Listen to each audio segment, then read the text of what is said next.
জুলাই হত্যাযোগ্য মামলায় শেখ হাসিনা কামালের রায় ঘোষণা কাল। ট্রাইব্যুনাল থেকে হবে সরাসরি সম্প্রচার। মৃত্যুদণ্ডের আশা প্রসিকিউশনের, নিরাপত্তা জোরদার।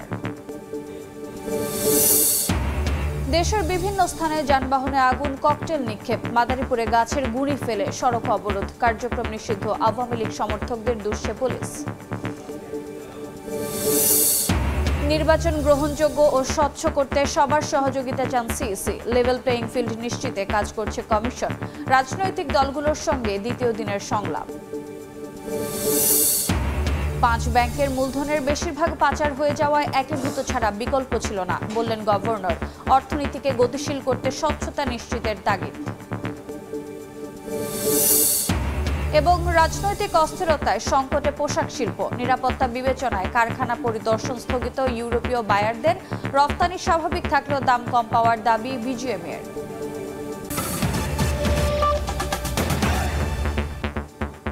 সময় সংবাদের সঙ্গে আছে আমি রোজা চৌধুরী।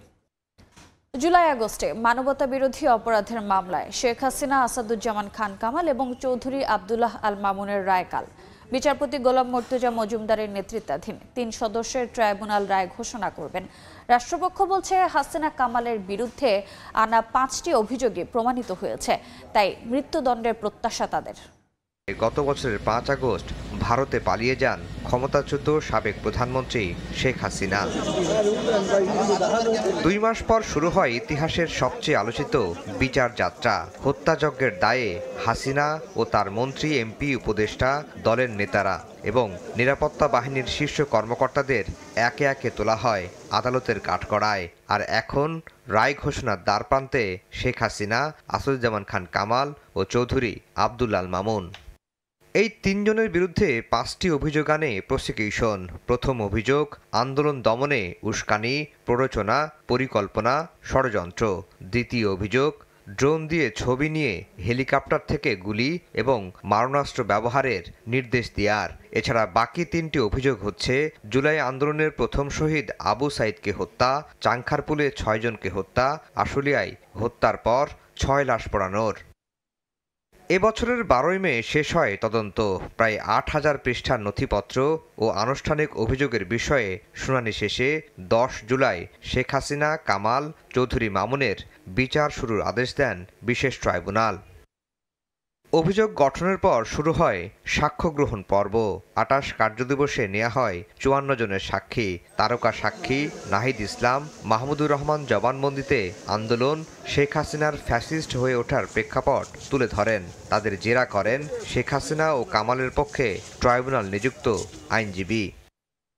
7 কার্যদিবস ধরে চলে উভয় পক্ষের যুক্তিতর্ক পাল্টা যুক্তিতর্ক উপস্থাপন, যা শেষ হয় 23 অক্টোবর। প্রসিকিউশনের প্রত্যাশা স্পষ্ট, হাসিনা কামালের মৃত্যুদণ্ড হবে। বিপরীতে স্টেট ডিফেন্স দাবি করে সম্পূর্ণ খালাস। আমাদের পক্ষ থেকে প্রেয়ার হচ্ছে যে এই অপরাধের দায়ে আসামিদের জন্য সর্বোচ্চ সাজা দেওয়া হয়। সবকিছু মিলিয়ে আমি বিশ্বাস করি আমার আসামি দায় খালাস পাবে। এই মামলার সবচেয়ে নাটকীয় চরিত্র সাবেক আইজিপি মামুন। কেননা আসামি থেকে রাজসাক্ষী হন তিনি। আদালতে তিনি স্বীকার করেছেন নিজের দায়। হত্যাযজ্ঞের জন্য শেখ হাসিনা, আসাদুজ্জামান খান কামালকে সম্পূর্ণ দায়ী করেছেন তিনি। তার জবানবন্দিতে সন্তুষ্ট প্রসিকিউশনও অপেক্ষায় ট্রাইব্যুনালের সিদ্ধান্তের। প্রসিকিউশনের ভাষায়, এই হত্যাযজ্ঞের বিচার না হলে জুলাইয়ের শহীদ আহতদের সঙ্গে অবিচার করা হবে। জাতি পরিণত হবে ভীরু কাপুরুষে। আফজাল হোসেন, সময় সংবাদ, ঢাকা। সরাসরি সম্প্রচার করা হবে জুলাই আগস্টের হত্যাযজ্ঞের মামলায় শেখ হাসিনা সহ 3 জনের রায় ঘোষণা। রায়ে হাসিনা কামালের মৃত্যুদণ্ড এবং তাদের সম্পত্তি বিক্রি করে শহীদ ও আহতদের ক্ষতিপূরণ দেওয়ার নির্দেশনা আসবে বলে প্রত্যাশা প্রসিকিউটর গাজী এমএইচ তামিমের। আগামীকালকে আন্তর্জাতিক অপরাধ ট্রাইব্যুনাল 1-এ সাবেক প্রধানমন্ত্রী শেখ হাসিনা সহ 3 জনের মামলা, যেটি জুলাই গণঅভ্যুত্থান চলাকালে সংঘটিত মানবতা বিরোধী অপরাধের অভিযোগ, সেই মামলার রায় আগামীকালকে ঘোষণা হওয়ার কথা আছে। আমরা আশা করছি যে কালকেই এই ট্রাইব্যুনাল উক্ত মামলার রায় ঘোষণা করবেন। এই মুহূর্তে আন্তর্জাতিক অপরাধ ট্রাইব্যুনালে আছেন সহকর্মী আফজাল হোসেন, সরাসরি যাচ্ছে তার কাছে।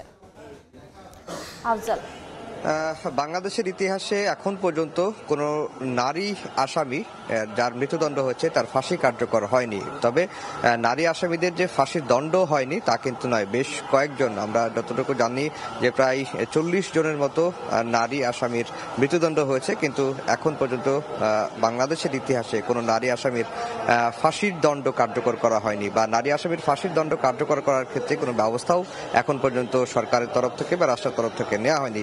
সেই দিকটি তুলে ধরেই ট্রাইব্যুনালের প্রসিকিউটর গাজী এম এস তামিমকে প্রশ্ন করা হয়েছিল নারী হিসেবে শেখ হাসিনা কোনো সুযোগ সুবিধা পেতে পারেন কিনা সাজার ক্ষেত্রে।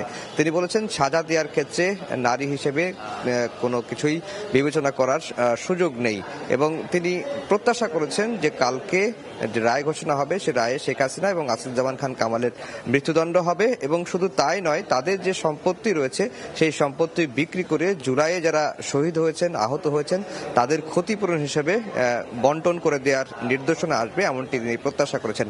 একই সঙ্গে কালকে যেহেতু জুলাই আগস্টের প্রথম কোনো হত্যা মামলার রায় ঘোষণা হচ্ছে, রায়টি নিয়ে মানুষের মধ্যে একটি আগ্রহ রয়েছে, সেই কারণে এই রায়টি বাংলাদেশ টেলিভিশনের মাধ্যমে সরাসরি সম্প্রচার করা হবে এবং আমরা এও জানতে পেরেছি যে বার্তা সংস্থা রয়টার্স থেকেও রায় সরাসরি সম্প্রচার করার জন্য একটি অনুমতি চেয়েছে প্রসিকিউশনের কাছে, প্রসিকিউশন সেটি দিয়েছে।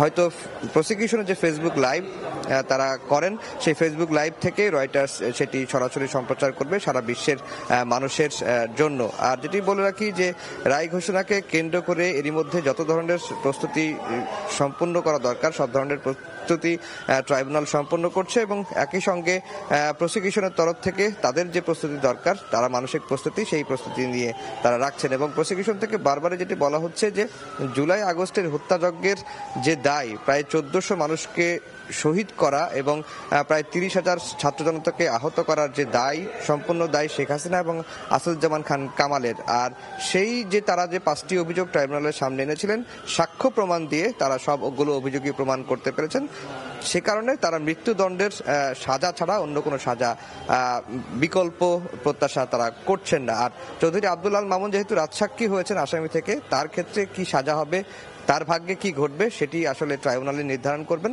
প্রসিকিউশন তার ক্ষেত্রে কোনো সাজার আবেদন ট্রাইব্যুনালের সামনে উপস্থাপন করে নাই। তো এই ছিল ট্রাইব্যুনাল থেকে আমার কাছে সবশেষ খবর। সরাসরি যুক্ত ছিলাম আন্তর্জাতিক অপরাধ ট্রাইব্যুনালে। শেখ হাসিনার বিরুদ্ধে মানবতা বিরোধী অপরাধের মামলার রায়কে ঘিরে দেশের বিভিন্ন স্থানে নাশকতা চালাচ্ছে দুর্বৃত্তরা। বাসে আগুন, ককটেল নিক্ষেপ, সড়ক অবরোধ, গ্রামীণ ব্যাংকে বোমা হামলার ঘটনা ঘটেছে। নাশকতার ঘটনায় কার্যক্রম নিষিদ্ধ আওয়ামী লীগের নেতাকর্মীরা জড়িত থাকতে পারে বলে ধারণা পুলিশের। সিসিটিভি ফুটেজে দেখা যায় শনিবার মধ্যরাতে 5 যুবক দুটি মোটরসাইকেলে এসে একটি অ্যাম্বুলেন্সে আগুন দিয়ে দ্রুত পালিয়ে যায়। গাড়িটি সিলেটের শহীদ শামসুদ্দিন আহমদ হাসপাতালের পার্কিংয়ে দাঁড়ানো ছিল। খবর পেয়ে ফায়ার সার্ভিস কর্মীরা ঘটনাস্থলে এসে আগুন নিয়ন্ত্রণে আনে। রোববার সকালে ঢাকা বরিশাল মহাসড়কে মাদারীপুরের গোপালপুরে গাছের গুঁড়ি ফেলে ও গাড়ির টায়ার জ্বালিয়ে যান চলাচল বন্ধ করে দেয় নাশকতাকারীরা। যান চলাচল বন্ধ হয়ে যাওয়ায় চরম দুর্ভোগে পড়েন যাত্রীরা। খবর পেয়ে ফায়ার সার্ভিস ও হাইওয়ে থানা পুলিশ ঘটনাস্থলে পৌঁছালে পালিয়ে যায় দুর্বৃত্তরা। পরে মহাসড়ক থেকে গাছ সরিয়ে নিলে যান চলাচল স্বাভাবিক হয়। ময়মনসিংহে দুর্বৃত্তদের আগুনে পড়ল একটি কাভার্ড ভ্যান। নগরীর আকোয়া বাইপাস এলাকায় শনিবার রাতে চালক কাভার্ড ভ্যানটি রাস্তার পাশে দাঁড় করিয়ে বাড়ি চলে যায়। পরে নাশকতাকারীরা আগুন ধরিয়ে দিলে সেটি পুড়ে যায়। গাজীপুরের শ্রীপুরে গ্রামীণ ব্যাংকে পেট্রোল বোমা নিক্ষেপ করে দুর্বৃত্তরা, তবে প্রতিষ্ঠানটির কোনো ক্ষয়ক্ষতি হয়নি। এর আগে শনিবার রাতে সাভারের রাজফুলবাড়িয়া এলাকায় বিশ্বাস গার্মেন্টসের সামনে দাঁড়িয়ে থাকা ইতিহাস পরিবহনের একটি বাসে আগুন ধরিয়ে দেওয়া হয়। এ সময় বাসের ভেতরে ঘুমাচ্ছিলেন চালক। হঠাৎ আগুনের তাপে তার ঘুম ভেঙে যায়। এরপর দ্রুত বাস থেকে নেমে আসেন তিনি। নাশকতার ঘটনায় কার্যক্রম নিষিদ্ধ আওয়ামী লীগের নেতাকর্মীরা জড়িত থাকতে পারেন বলে ধারণা পুলিশের। একদল দুর্বৃত্ত অনেক বড় বড় 5টি গাছ কেটে এই রাস্তাটা অবরোধ করে খবর পেয়ে আমরা যৌথ বাহিনীর সমন্বয়ে, সেনাবাহিনী, র্যাব এবং পুলিশের সমন্বয়ে আমরা এখানে আসি এবং আমরা ফায়ার সার্ভিসকে খবর দিলে ফায়ার সার্ভিসের সহযোগিতা আমরা প্রায় 2 ঘন্টা পরিশ্রম করে এই রাস্তা থেকে গাছগুলো অপসারণ করতে পেরেছি। শেখ হাসিনার বিরুদ্ধে মানবতা বিরোধী অপরাধের মামলার রায় সোমবার। রায়কে ঘিরে দুষ্কৃতিকারীদের নাশকতা ঠেকাতে তৎপরতা বাড়িয়েছে আইন শৃঙ্খলা বাহিনী। মনিরুজ্জামান প্রান্ত, সময় সংবাদ। রাজধানীর নিউজ কাটন রোডের ওয়াকফ ভবনের সামনে একটি ককটেল বিস্ফোরণ হয়েছে। ঘটনায় আহত হয়েছেন এক পথচারী। সকাল 8:45টার দিকে ঘটনা ঘটে। আহত ব্যক্তির নাম আব্দুল বাসির। তিনি একটি বেসরকারি প্রতিষ্ঠানে কাজ করেন। বাংলা মোটরে অফিসে যাওয়ার সময় ককটেল বিস্ফোরণে আহত হন তিনি। প্রত্যক্ষদর্শীরা বলছেন, বিকট শব্দের পর ভিড় জমে যায় উৎসুক জনতার। মগবাজার উড়াল সড়কের ওপর থেকে ককটেলটি ছোড়া হয়েছে বলে ধারণা করছেন তারা। এমন ঘটনায় আতঙ্কে সাধারণ পথচারীরা।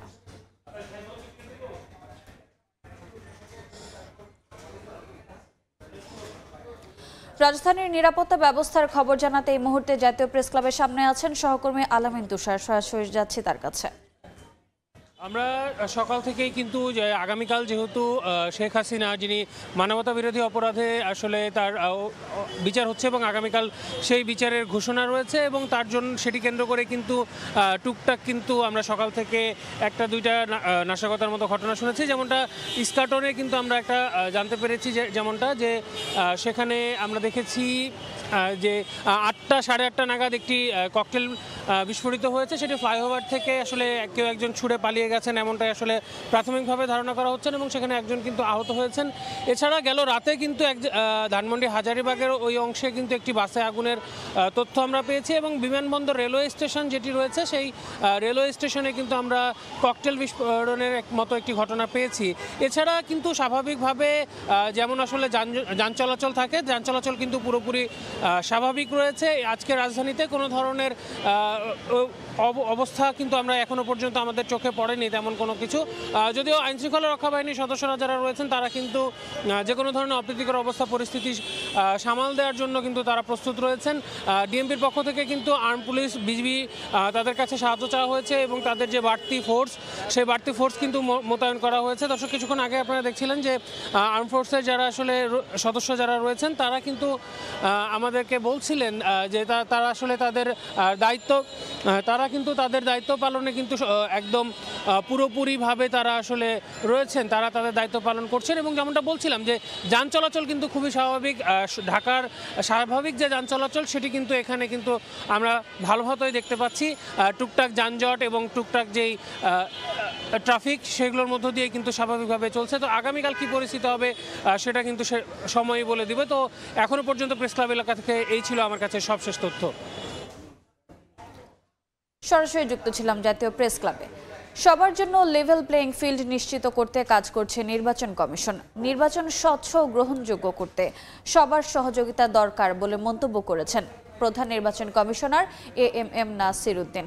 সকালে গণফোরাম, ইসলামী ঐক্যজোট সহ কয়েকটি দলের সঙ্গে মতবিনিময় সভায় এ মন্তব্য করেন তিনি। জানান, 21 লাখ মৃত ভোটার ছিল, তাদের তালিকা সংশোধন করা হয়েছে।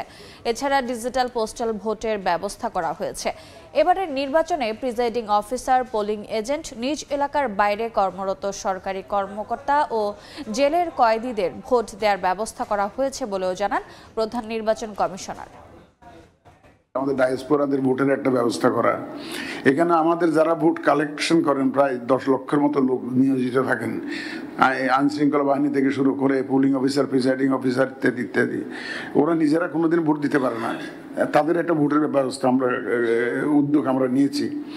তারপরে আমার সরকারি চাকরিজীবীরা বিভিন্ন কনস্টিটিউয়েন্সির বাইরে পোস্টেড থাকেন, তারা ভোট দিতে পারেন না, তাদের একটা ভোটের ব্যবস্থা করেছি। পিপল বিহাইন্ড দ্য বার, তারা দেশের নাগরিক, মানে ওই বিহাইন্ড যারা জেল টেলে আছে তাদের একটা ভোটের ব্যবস্থা করা ইত্যাদি অনেকগুলো নতুন ইনিশিয়েটিভ আমাদের ঘাড়ে এসে বসছে, যার জন্য আমরা round the clock we are busy. এই মুহূর্তে আগারগাঁওয়ে নির্বাচন ভবনে আছেন সহকর্মী কাউসারা চৌধুরী কুমু। সরাসরি যাচ্ছে তার কাছে। কুমু।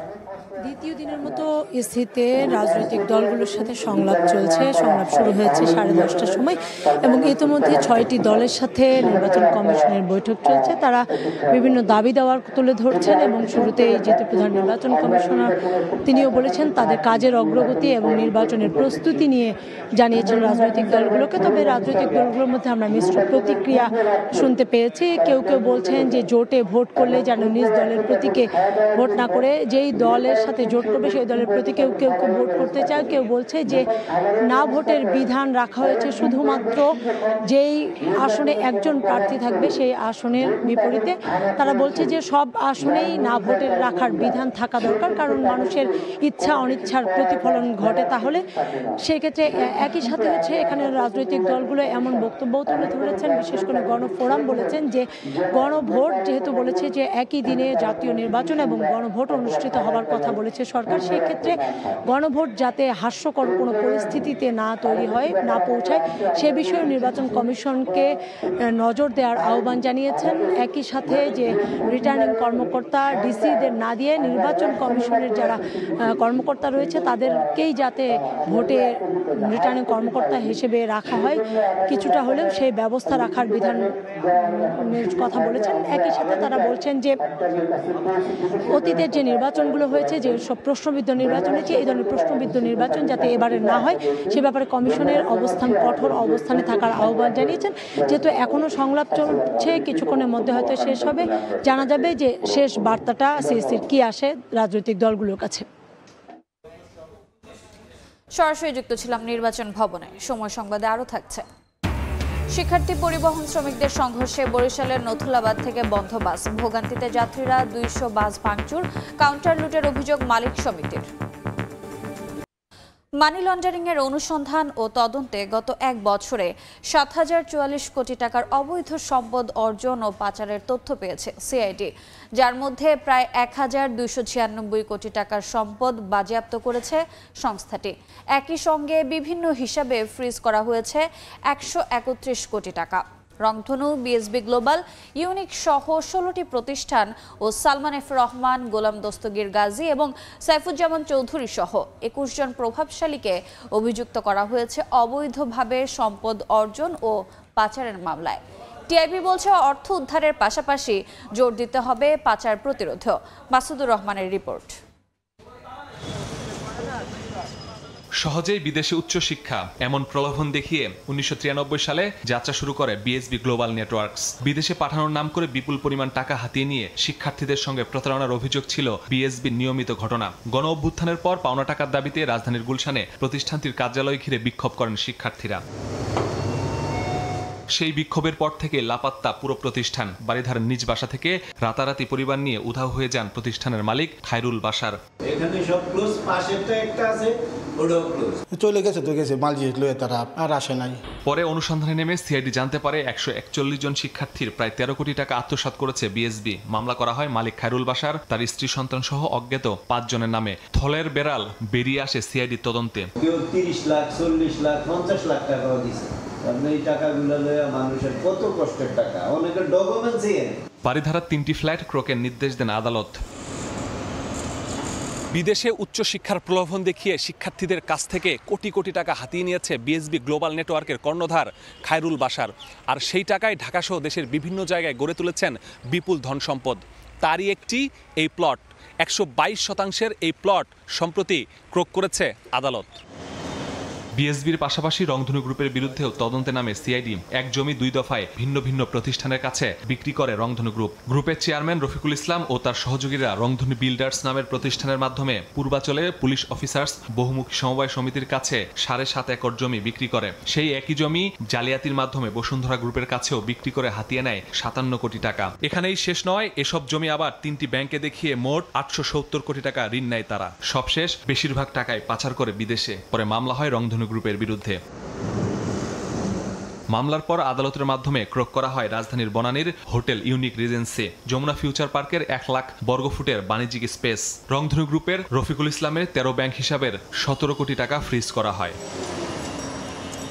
প্রতিষ্ঠানের বাইরেও বিগত সরকারের প্রভাবশালী সাবেক প্রধানমন্ত্রীর উপদেষ্টা সালমান এফ রহমান, সাবেক মন্ত্রী গোলাম দস্তগীর গাজী ও সাইফুজ্জামান চৌধুরী, সাবেক এমপি বাহার ও তার মেয়ে তাহসিন বাহার, সংসদ সদস্য তানভীর শাকিল জয়, সাবেক মন্ত্রী মুস্তফা কামালের মেয়ে নাফিসা কামাল, সাবেক মন্ত্রী আনিসুল হকের আস্থাভাজন তৌফিকা করিম সহ 21 জনের বিরুদ্ধেও তদন্ত করছে সিআইডি, যাদের বিরুদ্ধে অবৈধ সম্পদ অর্জন ও পাচারের প্রমাণ পেয়েছে সংস্থাটি। তদন্তের মাধ্যমে ন্যায় বিচার প্রাপ্তিতে যদি একটা ভালো ইম্প্যাক্ট রাখতে পারে আমরা সিআইডির কাজ দ্বারা, ওইটা হচ্ছে আমাদের মেইন উদ্দেশ্য। সিআইডি বলছে গত 1 বছরের অনুসন্ধানে BSB, Rangdhanu, unique group, orbitals, ক্যাথারিক্স international, Apollo, Kanchpur, autumn loop apparels, Ahmedia multipurpose সহ 16টি প্রতিষ্ঠানের মাধ্যমে 7,044 কোটি টাকার অবৈধ সম্পদ অর্জিত হয়েছে। এসবের মধ্যে 1,296 কোটি টাকার সম্পদ বাজেয়াপ্ত করেছে সংস্থাটি। একই সঙ্গে বিভিন্ন হিসাবে ফ্রিজ করা হয়েছে 131 কোটি টাকা। মানি লন্ডারিং এর মতো একটা ঘোরিত অপরাধ করে ক্ষতি সাধন করতেছে, তাদের প্রত্যেককে আমরা পর্যায়ক্রমে আইনের আওতায় নিয়ে আসার জন্য বদ্ধপরিকর। টিআইবি বলছে বিদেশে পাচার হওয়া মাত্র 1% অর্থ দেশে ফেরত আনা সম্ভব হয়। সংস্থাটির পরামর্শ, অবৈধ সম্পদ ও পাচারের তথ্য খুঁজে বের করার পাশাপাশি পাচার প্রতিরোধেও জোর দিতে হবে মানি লন্ডারিং মামলা তদন্তকারী সংস্থাগুলোকে। শুধুমাত্র যে কূটনৈতিক পারস্পরিক আইনি সহায়তা, টেকনিক্যাল সাপোর্ট সবই অপরিহার্য। এই কারণে আমি মনে করি যে ফেরত আনার চেষ্টাটা অব্যাহত রাখতে হবে, কিন্তু প্রতিরোধটা ইম্পর্টেন্ট। দেশে বিদেশে খোঁজ মেলা সম্পদগুলো দ্রুত বাজেয়াপ্ত করতে জোরালো ভূমিকা রাখতে হবে সব পক্ষকে, এমন মত ট্রান্সপারেন্সি ইন্টারন্যাশনাল টিআইবির। মাসুদুর রহমান, সময় সংবাদ, ঢাকা। 5 ব্যাংকের বেশিরভাগ অর্থই বিদেশে পাচার হয়ে যাওয়ায় একীভূত করা ছাড়া কোনো বিকল্প ছিল না বলে জানিয়েছেন বাংলাদেশ ব্যাংকের গভর্নর আহসান এইচ মনসুর। রাজধানীর বনানীর একটি হোটেলে এক অনুষ্ঠানে একথা বলেন তিনি। সুশাসন নিশ্চিত হলে এই প্রক্রিয়া থেকে অর্থনীতির জন্য ভালো কিছু হবে বলে আশা ব্যক্ত করেন গভর্নর। বলেন, ব্যাংক খাতে স্বচ্ছতা নিশ্চিতে বিনিয়োগকারী, ডিপোজিটর, কর্মকর্তা সহ সব পক্ষের অংশগ্রহণ প্রয়োজন। Merge these 5 very weak banks, which are non-viable in our view, which we allowed them to more than a year to demonstrate that they can turn around, which they could not. So we have decided that we have to look after the depositors' interests. So we are going for the merger with substantial injection of public funds to pay it up. সাম্প্রতিক রাজনৈতিক অস্থিরতায় বাড়তি সতর্কতা অবলম্বন করছে তৈরি পোশাক সহ রফতানিমুখী শিল্প। উদ্বেগ বাড়ছে বিদেশি ক্রেতা প্রতিষ্ঠানগুলোরও। তবে উৎপাদন ও রফতানিতে এখনও তেমন প্রভাব পড়েনি বলে দাবি মালিকপক্ষের। তোফাজ্জল হোসেনের রিপোর্ট। শেখ হাসিনার মানবতাবিরোধী অপরাধের মামলার রায় ঘিরে কয়েকদিন ধরেই বাড়তি নিরাপত্তায় আইনশৃঙ্খলা রক্ষা বাহিনীর সদস্যরা। তবুও নিরাপত্তা শঙ্কায় ভুগছেন শিল্প মালিকরা। বর্তমান যে পরিস্থিতি, এই পরিস্থিতি নেগেটিভ থাকবে, আরও নেগেটিভ হবে। কারণ হচ্ছে, প্রথম কারণ হচ্ছে যে এখনও একটা স্থিতিশীল রাজনৈতিক সরকার এখনও আসেনি, এটা একটা কারণ। আর দ্বিতীয়ত কারণ হচ্ছে যে আমাদের গ্যাস বিদ্যুতের যে সংকট, এটা কিন্তু এখনও কাটেনি। এই ধরনের একটা পরিস্থিতিতে কিছুটা যখন শঙ্কা কারণ হয়ে দাঁড়ায়, তখন কিন্তু বিনিয়োগকারী বলেন বা আমাদের বায়াররা বলেন, তারা কিন্তু ভিজিটে আসতে চায় না। এদিকে বাংলাদেশ থেকে পোশাক ও অন্যান্য পণ্য ক্রয় করে এমন কয়েকটি ইউরোপীয় ক্রেতা প্রতিষ্ঠানের কর্মকর্তারা জানান, নিরাপত্তা বিবেচনায় কারখানা পরিদর্শনের পরিকল্পনা সাময়িকভাবে স্থগিত করেছেন তারা। বাংলাদেশের সাম্প্রতিক সরকার পরিবর্তনের পর এখনও নির্বাচিত কোনো সরকার গঠিত হয়নি। এ কারণে নতুন বিনিয়োগ বা কারখানা সম্প্রসারণের বিষয়ে আমরা আপাতত অপেক্ষা করছি। বর্তমানে পণ্য পরিবহন ও কারখানা পরিদর্শনে বাড়তি সতর্কতা অবলম্বন করছি। প্রতিদিনের আইনশৃঙ্খলা পরিস্থিতি পর্যবেক্ষণ করেই দিনের কার্যক্রম সম্পর্কে সিদ্ধান্ত নিতে হচ্ছে। রাজনৈতিক সংকটের কারণে টানা 3 মাস ধরে কমছে দেশের সার্বিক পণ্য রপ্তানি। দেশের চলমান রাজনৈতিক অস্থিরতার কারণে তৈরি পোশাক সহ রপ্তানি সংশ্লিষ্ট খাতগুলো উদ্বেগ উৎকণ্ঠার মধ্যে রয়েছে। তবে মালিকপক্ষ মনে করছে, প্রশাসনের কঠোর নজরদারি থাকলে রপ্তানিতে কোনো প্রভাব পড়বে না। তোফাজ্জল হোসেন, সময় সংবাদ, ঢাকা।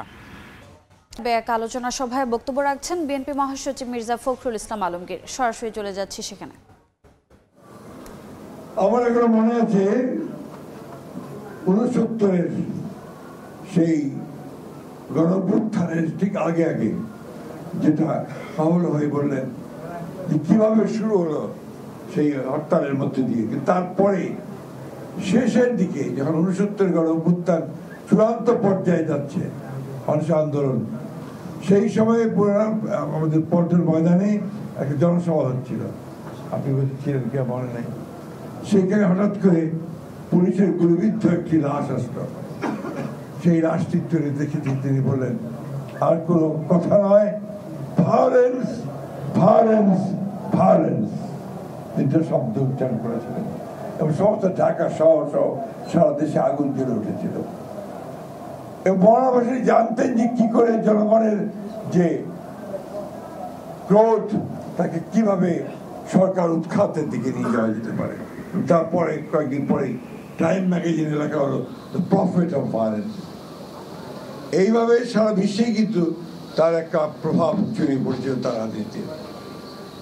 মৌলানা আব্দুল হামিদ খান ভাসানী এই দেশের স্বাধীনতার স্বপ্ন দেখেছিলেন বহু আগে, সেটা আপনারা শুনেছেন। মৌলানা আব্দুল হামিদ খান ভাসানী এই দেশকে, রাষ্ট্রকে একটা সত্যিকার অর্থেই কল্যাণমূলক রাষ্ট্র হিসেবে দেখতে চেয়েছিলেন, সেটা তিনি দেখে যেতে পারেননি। আমাদের নেতা স্বাধীনতার ঘোষক শহীদ প্রেসিডেন্ট জিয়াউর রহমানের মধ্যে তিনি সেই নেতা দেখতে পেয়েছিলেন যে নেতা হয়তোবা এই দেশের ভাগ্যে পরিবর্তন আনতে পারে। সেই নেতাও বেশি দিন থেকেনি, মাত্র 3 বছর পরে শহীদ প্রেসিডেন্ট জিয়াউর রহমানকে আমরা হারিয়েছি। বন্ধুগণ, আমরা যারা বিএনপি করি আমাদের একটা দায় আছে মৌলানা আব্দুল হামিদ খান ভাসানীর প্রতি। সে দায়টা হচ্ছে তিনি আমাদের নেতাকে, শহীদ প্রেসিডেন্ট জিয়াউর রহমানকে তিনি দোয়া করেছিলেন এবং অনুমতি দিয়েছিলেন বশির আহমদ জাদু মিয়াকে যে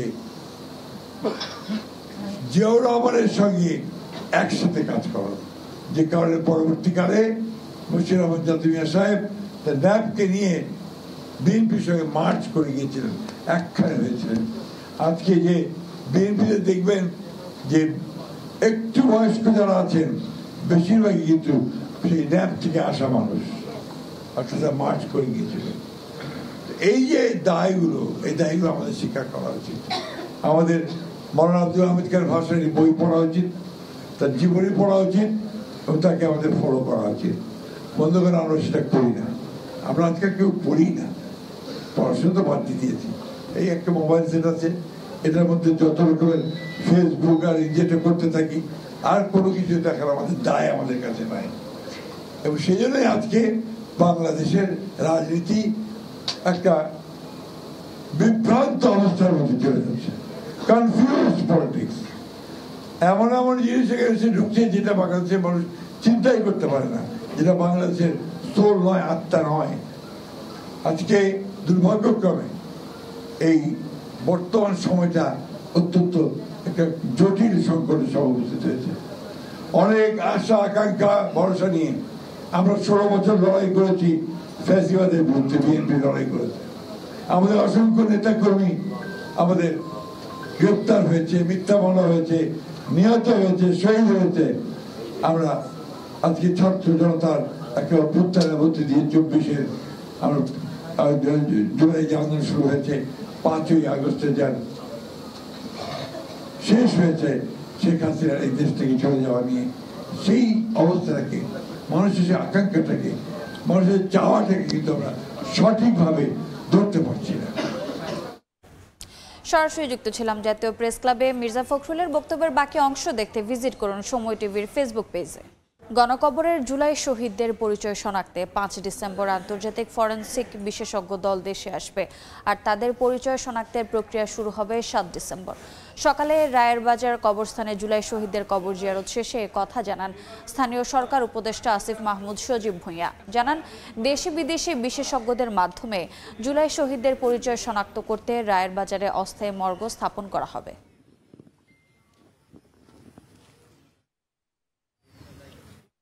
আগামী 5ই ডিসেম্বর আন্তর্জাতিক ফরেনসিক এক্সপার্টরা বাংলাদেশে আসবেন এবং আশা করা যাচ্ছে যে 7ই ডিসেম্বর থেকেই এই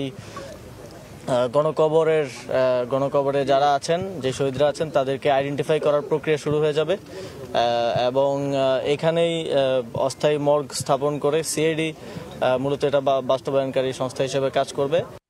শিক্ষার্থী ও পরিবহন শ্রমিকদের সংঘর্ষের পর সকাল থেকে বরিশালের নথুল্লাবাদ টার্মিনাল থেকে বন্ধ বাস চলাচল। ছেড়ে যায়নি অভ্যন্তরীণ ও দূরপাল্লার কোনো বাস। এতে ভোগান্তিতে পড়েছেন যাত্রীরা। শিক্ষার্থী ও বাস শ্রমিকদের দ্বন্দ্বের জেরে অচল হয়ে পড়েছে বরিশাল কেন্দ্রীয় নথুল্লাবাদ বাস টার্মিনাল। ভাঙচুর হওয়া বাস পড়ে রয়েছে। শনিবার রাতে কেন্দ্রীয় বাস টার্মিনালে সংঘর্ষের পর রোববার সকাল থেকে কাউন্টারগুলোর সামনে যাত্রীর ভিড় থাকলেও ছেড়ে যায়নি কোনো বাস। অভ্যন্তরীণ রুটেও বাস চলাচল বন্ধ থাকায় থ্রি হুইলারেই গন্তব্যে যাচ্ছেন সাধারণ মানুষ। গুনতে হচ্ছে বাড়তি ভাড়া। সামান্য অল্প টাকার জন্য বা কিছু, এখন দেখেন লক্ষ লক্ষ টাকা আমাদের সমস্যা হলো। সাধারণ মানুষ আমরা মনে করেন অনেক কষ্ট সাফার করতেছি। আমি ঢাকা যেতে চাচ্ছিলাম, এখানে এসে তো দেখতেছি বাস চলতেছে না, অনেক ভাঙচুর। সংঘর্ষের সময় 200-র মতো বাস ভাঙচুর, কাউন্টার লুটপাট, 2টি বাসে আগুন, প্রায় 3 কোটি টাকার ক্ষতি হয়েছে বলে দাবি মালিক সমিতি ও শ্রমিক নেতাদের। ন্যাক্কারজনক, এটা কোনোদিনও ঘটে না যেটা কালকে ঘটছে। কাউন্টার লুটপাট, টাকা পয়সাও নিয়ে গেছে, ঠিক আছে, সমস্ত কিছু শেষ করে দিয়েছে। এদিকে বরিশাল শেরেবাংলা মেডিকেল কলেজ হাসপাতালে চিকিৎসাধীন বিএম কলেজের 8 শিক্ষার্থী। শ্রমিকদের হামলায় গুরুতর আহত হন তারা। বাকিরা প্রাথমিক চিকিৎসা নিয়ে বাড়ি ফিরে গেছেন। তাদের সাথে আমাদের কথা মিল না হয় শ্রমিক ইউনিয়নের যে এর আগে শনিবার সন্ধ্যায় বরিশালের অভ্যন্তরীণ রুটে চলা সেবা পরিবহন নামের বাসে হাফ ভাড়া দেয়া নিয়ে চালক স্টাফদের হাতে হামলার শিকার হন বিএম কলেজের এক শিক্ষার্থী। সমঝোতার জন্য সহপাঠীরা আসলে তাদেরও মারধরের অভিযোগ শিক্ষার্থীদের। খবর ছড়িয়ে পড়লে বিভিন্ন প্রতিষ্ঠানের শিক্ষার্থীদের সঙ্গে বাস শ্রমিকদের সংঘর্ষ বাধে। অপূর্ব অপু, সময় সংবাদ, বরিশাল। দেখছেন সময় সংবাদ। দেশের বাইরের খবর।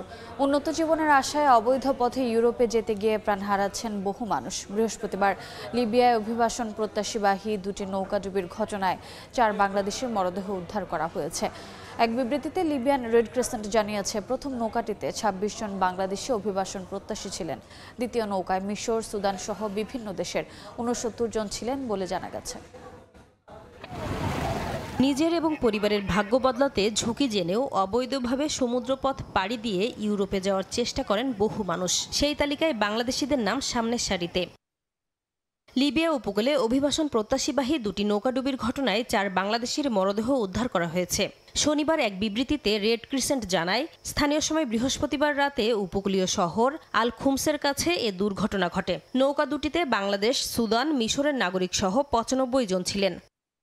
লিবিয়ান রেড ক্রিসেন্ট জানিয়েছে, প্রথম নৌকাটিতে 26 বাংলাদেশি অভিবাসন প্রত্যাশী ছিলেন, যাদের মধ্যে 4 জনের মরদেহ উদ্ধার করা হয়েছে। মরদেহগুলো সংশ্লিষ্ট কর্তৃপক্ষের কাছে হস্তান্তর করা হয়েছে বলে জানা গেছে। দ্বিতীয় নৌকায় মিশর, সুদান সহ বিভিন্ন দেশের 69 জন ছিলেন বলে জানা যায়। স্থানীয় উপকূলরক্ষী বাহিনী ও রেড ক্রিসেন্টের যৌথ তৎপরতায় 91 জনকে জীবিত উদ্ধার করা হয়েছে। এর আগে গত বুধবার আন্তর্জাতিক অভিবাসন সংস্থা জানায়, লিবিয়া উপকূলে অবস্থিত অবসর তেলক্ষেত্র আল বুরির কাছে একটি রাবারের নৌকা ডুবে কমপক্ষে 42 জন নিখোঁজ রয়েছেন। নিখোঁজ সবাই মারা গেছেন বলে ধারণা করা হচ্ছে। 2011 সালে মুয়াম্মার গাদ্দাফির পতনের পর থেকে লিবিয়া ইউরোপমুখী অভিবাসীদের প্রধান ট্রানজিট রুটে পরিণত হয়েছে। দারিদ্র্য, সংঘাত ও অনিশ্চয়তা থেকে পালিয়ে অনেকেই ঝুঁকি নিয়ে সমুদ্রপথে ইউরোপ পৌঁছানোর চেষ্টা করতে গিয়ে মৃত্যুর মুখে পতিত হচ্ছেন। নাসরিন রুমি, সময় সংবাদ। দেখছেন সময় সংবাদ। রাজধানীর মগবাজারে জামাত সহ 8 দলের যৌথ সংবাদ সম্মেলন চলছে। সরাসরি যাচ্ছে সেখানে। শীর্ষ নেতৃবৃন্দের পক্ষ থেকে আমাদের 8 দলের মহাসচিবদের উপরে ওনারা দায়িত্ব অর্পণ করেছেন যে বৈঠকে আলোচ্য বিষয়গুলো সম্পর্কে প্রেস ব্রিফিং করার জন্য। আমরা আমাদের শীর্ষ নেতৃবৃন্দের পক্ষ থেকে দায়িত্বপ্রাপ্ত হয়ে 8 দলের পক্ষে আমি আপনাদের কাছে আজকের শীর্ষ নেতৃবৃন্দের বৈঠক সম্পর্কে সংক্ষেপে আমি কিছু ব্রিফ করছি। আমার ব্রিফিংয়ের পর আমাদের 8 দলের নেতৃবৃন্দ যারা ডাইনে বামে বসা আছেন, আমাকে ইনশাআল্লাহ ওনারা সহযোগিতা করবেন। পয়লা কথা হলো, বিদ্যমান রাজনৈতিক সংকট নিরসনে জুলাই সনদ বাস্তবায়ন আদেশ জারি করা, জাতীয় নির্বাচনের পূর্বে লেভেল প্লেইং ফিল্ড, ফ্যাসিবাদের দোষরদের বিচার নিশ্চিত করা সহ আমরা 5 দফা দাবিতে